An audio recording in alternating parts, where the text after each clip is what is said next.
नमस्कार welcome to Ayurveda lifestyle. आज video रे मु आपण मानकु एमिति एक फल विषय बा मंजी विषय कहबी जहाको मात्र आपण माने व्यवहार करिवे मात्र गोटे चामच ताहले आपनक शरीर रे घोड़ा परि ताकत जागृत हबाकु लागिबो। आज मु जे मंजी विषय आपण मानकु कहूची सेही मंजीटी आपनक गां अंचल रे निश्चित भाव पाई परिबे। जदि मध्ये आपण पाई परिबे नाही ताले मध्ये आजिकाली ऑनलाइन रे मध्ये मिली जाउची, आपण ऑनलाइन रे मध्ये मगेई परिबे। एही मंजीटी को व्यवहार करिबा द्वारा आपन को एते फायदा हेबो जे आपण केबे हेले स्वप्न रे भाबी नथिबे। चलंतु जानिबा सेही मंजी विषय रे ताहाकु केमिति व्यवहार करिवे, व्यवहार करिबा द्वारा कोन फायदा हेबो सब किछि वीडियो माध्यम रे मु आपण मानकु गोटे गोटे करी जणाई दउची। किंतु ताहारी पूर्व आपण को एतिके अनुरोध आपण माने समस्त वीडियो को कंटिन्यू देखंतु बा शेष पर्यंत देखंतु सब किछि बुझी पारिबे डिटेल्स। आपण माने देखुछंती जेउ फलटी जेउ मंजीटी एहाको कहा जाय बाइडंक।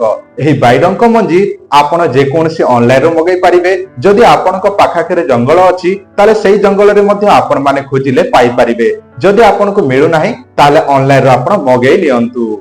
जदि आपनक पाखाकरे जंगल अछि एवं सेही जंगल रे जदि सेही जिनिसटी मिली थाए ताले आपण सावधान सहित आनिबाकू पड़िबो। नचेत सेही जिनिस जदि आपनक देह रे लागिबो ताले आपनकू कुंडिया हबाकू लागिबो। जदि आपनको न मिले ताले मेडिकल स्टोर रो मध्ये आनि परिबे, नचेत ऑनलाइन रो मगै नेबे। ताहा पर केमिति व्यवहार करिवे एबे सुनंतु।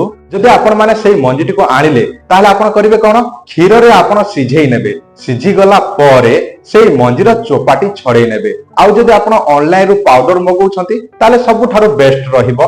तो आपण सेही चोपाटी छड़ला परे जो मझीर अंशटी को जोटा कि सस कहा जाय ताहाको आपण कोन करिवे, खरारे सुखाई देबे। ताहा पाउडर ही गला परे ताहाको प्रतिदिन गोटे चामच लेखाए रात्र समय रे सोइवा पूर्वरु क्षीर रे मिसेई कि जदि आपण माने सेवन करिवे, एही परि 15 रु मासे किंबा 2 मास 3 मास पर्यंत कंटिन्यू आपण व्यवहार करिवे ताले आपनक शरीर रे एते मात्रा रे शक्ति आसीबो आपण केबे हेले भाबी नथिबे। जदि आपण निज स्त्री को सैटिस्फाई करि पारु नाहंती ताले आपण एहा व्यवहार करिबा द्वारा आपनक शरीर जोटा कि घोड़ा परि ताकत आसीबाकू लागिबो एवं आपण निज स्त्री सहित अधिक समय पर्यंत संपर्क रखि पारिबे।